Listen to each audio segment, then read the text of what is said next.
So welcome, Dr. Sonia Bañuelos from the Biophysics Institute of the Basque Country. The floor is yours.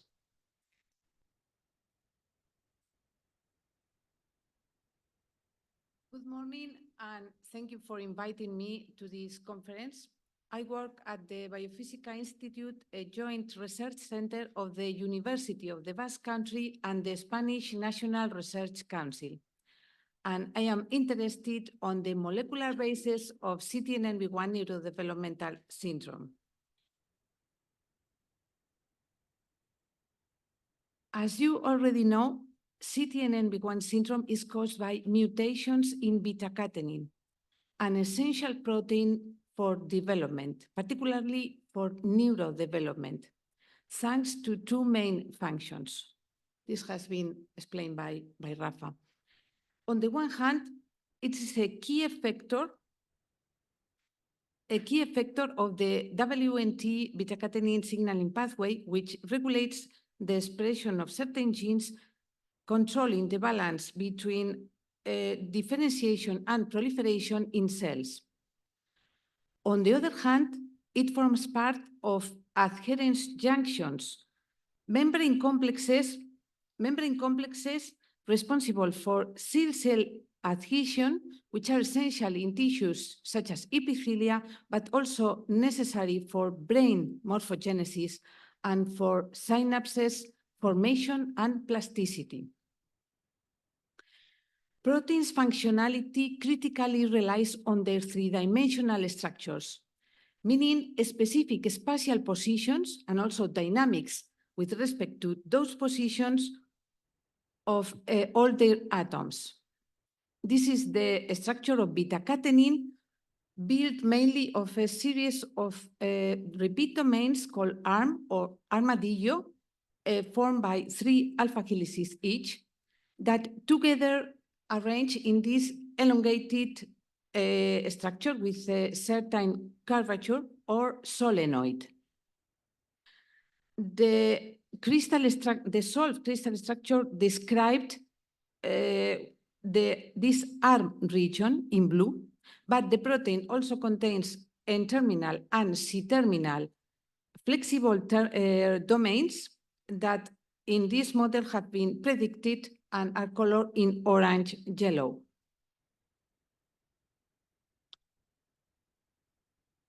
As we have learned this morning, multiple mutations associated with CTNNB1 syndrome have been described all along the beta-catenin gene. Most of them are of the nonsense type, and also frameshift mutations are the most common.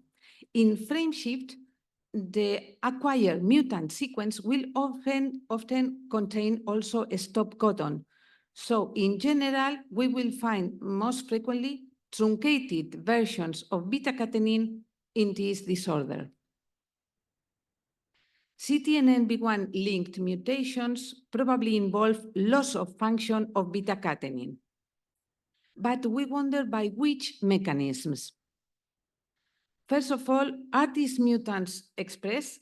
As you have just seen, our collaborators in Biofisika Health Institute have evaluated the expression of the mutants corresponding to all the patients of the Spanish cohort. And they have found that they, in general, they are indeed expressed in different amounts. But then, now, what are the consequences for beta-catenin structure and folding and stability? Moreover, which is the impact for the function? Because if a protein doesn't fold properly, it will not work properly. To address the functional aspect, we will investigate some of the interactions, of the many interactions beta-catenin establishes, focusing on particular on its mechanical role in adherence junctions. Integrating our data with the neuropsychological evaluation, which is of the patients, which is being undergone by the team at Deusto University, will help to better understand the possible correlation between genotype and phenotype in this disorder. What we have done is that we have selected some of these mutants for our biophysical study based on several criteria. One of them is, in the case of these two truncated mutants, is that they are expected to better respond to the read-through strategy, therapeutic strategy that is being explored by the Biofisika team. We are recently studying also the mutant, this mutant Delta 433, 435, with a deletion of 3 amino acids, but without a change in reading frame. Except for this one, the mutants correspond to Spanish patients. It has been suggested that the structural impact of pathogenic mutations in proteins can be predicted with bioinformatic tools, and thus predict the pathogenicity of mutations, for instance, in cancer. We have used the artificial intelligence-based AlphaFold program to explore the consequences of the mutations. And as you can see, although the flexible N-terminal and C-terminal domains may vary, and this might be interesting, the structure arm region is predicted to be unaltered. However, in our experimental analysis, we have shown that beta-catenin conformation is indeed affected. We overexpress our constructs in bacteria, in E. coli, and they are produced very well in high yield. They correspond to the most intense band in these gels of total extracts. But when purifying them, we are facing several difficulties. One of them is that mutants tend to aggregate, which reduces their yield, especially of this one in green,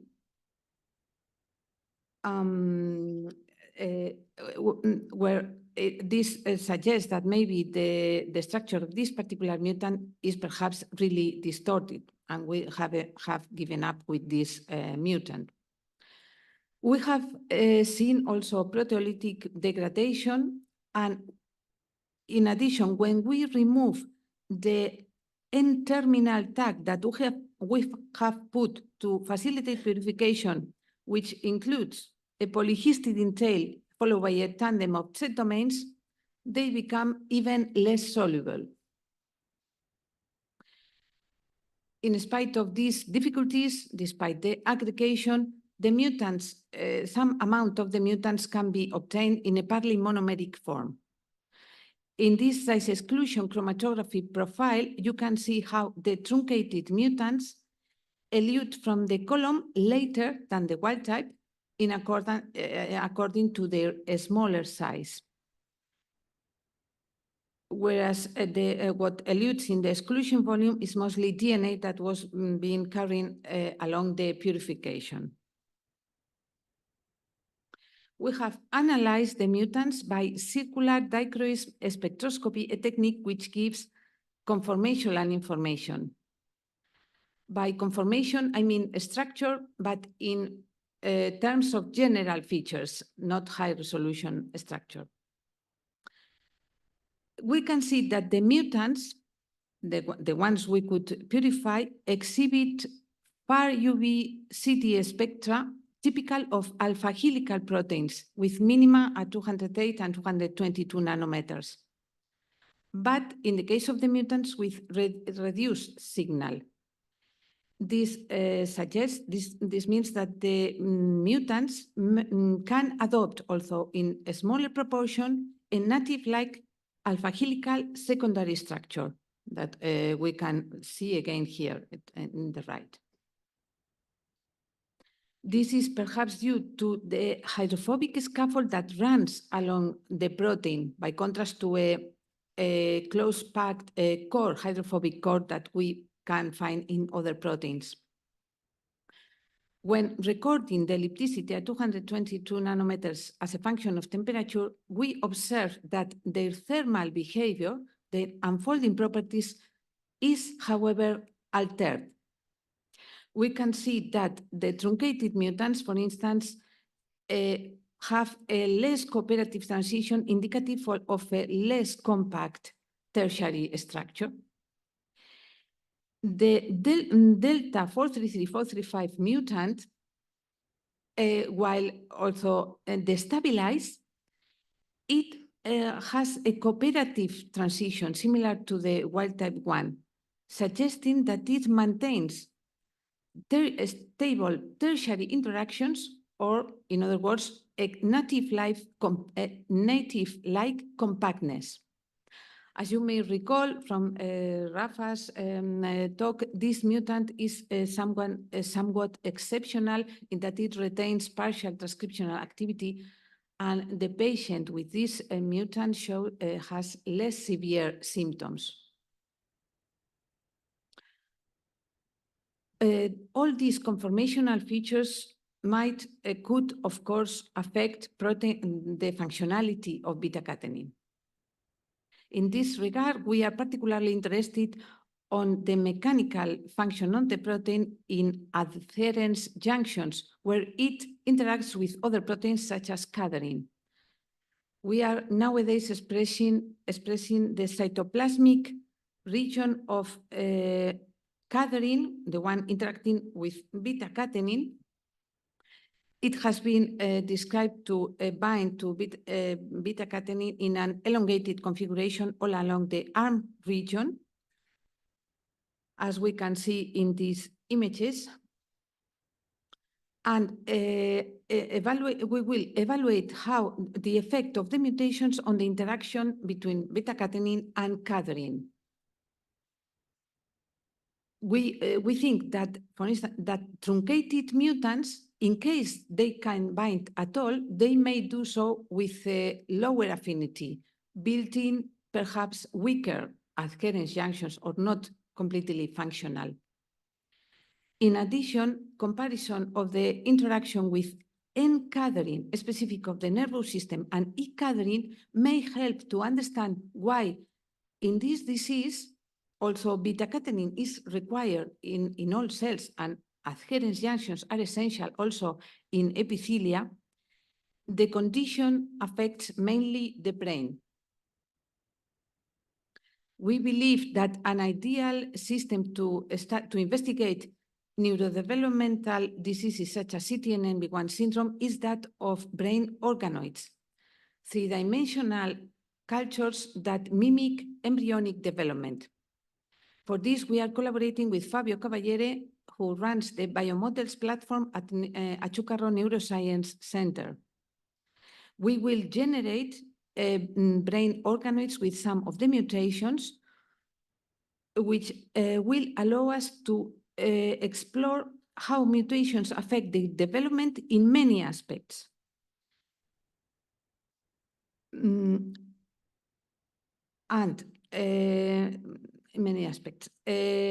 This is an immunofluorescent detection of beta-catenin in a section of one of these organoids, in this case, control 1 with wild-type beta-catenin, and we can see a staining probably of membranes and adherence junctions of what seems to be, we have to confirm this, the apical fit of radial glial cells in growth niches.